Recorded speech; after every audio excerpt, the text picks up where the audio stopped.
പത്തനംതിട്ട തിരുവല്ല കുറ്റൂരിൽ നവജാത ശിശുവിനെ തട്ടുകടയിൽ ഉപേക്ഷിച്ചതിൽ കണ്ടെത്തി.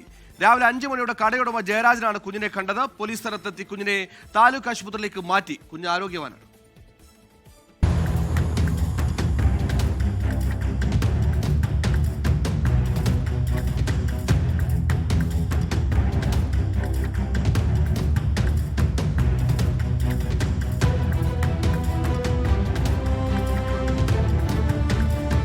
കുറ്റൂർ റെയിൽവേ അടിപ്പാതയ്ക്ക് സമീപമാണ് തട്ടുകട. കടയുടെ വാതിലിനോട് ചേർന്ന് കിടത്തിയ നിലയിലായിരുന്നു കുഞ്ഞ്. കടയുടമ ജയരാജൻ പുലർച്ചെ കട തുറക്കാൻ വേണ്ടി വന്നപ്പോഴാണ് കുഞ്ഞിനെ കണ്ടത്. ഉടൻ ഭാര്യയെയും നാട്ടുകാരെയും വിവരമറിയിച്ചു. മണിക്കൂറുകൾ മാത്രമാണ് കുഞ്ഞിന്റെ പ്രായം. പോലീസ് സ്ഥലത്തെത്തി കുഞ്ഞിനെ തിരുവല്ല താലൂക്ക് ആശുപത്രിയിലേക്ക് മാറ്റി. കുഞ്ഞിന്റെ ആരോഗ്യനില തൃപ്തികരമാണെന്ന് ആശുപത്രി അധികൃതർ അറിയിച്ചു.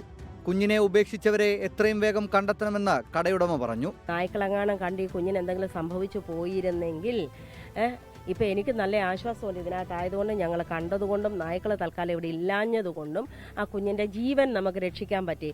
ആരായാലും ഇതിനെ ഉപേക്ഷിച്ചവരെ കണ്ടുപിടിക്കണമെന്നുള്ളതാണ് എനിക്ക് പോലീസിനോടും എല്ലാവരോടും ചാനലുകാരോടും എല്ലാവരോടും പറയാനുള്ളത്. സംഭവത്തിൽ തിരുവല്ല പോലീസ് അന്വേഷണം തുടങ്ങി. സമീപത്തെ CCTV ദൃശ്യങ്ങൾ ശേഖരിച്ചെങ്കിലും കടയോട് ചേർന്നുള്ള സ്ഥലത്ത് ക്യാമറകളില്ല. കടയും സ്ഥലവും നന്നായി അറിയാവുന്ന ആരെങ്കിലുമായിരിക്കാം കുഞ്ഞിനെ ഉപേക്ഷിച്ചതെന്ന സംശയത്തിലാണ് ജയരാജനും കുടുംബവും. 24 പത്തനംതിട്ട. ലോകത്തെവിടെയായാലും ഏത് സമയത്തും 24 വാർത്തകളും ഓഗ്മെന്റഡ് റിയാലിറ്റി പാക്കേജുകളും എക്സ്പ്ലെയിനറുകളും വിശദമായി കാണാൻ ഞങ്ങളുടെ YouTube ചാനൽ നിങ്ങൾക്ക് സബ്സ്ക്രൈബ് ചെയ്യാം.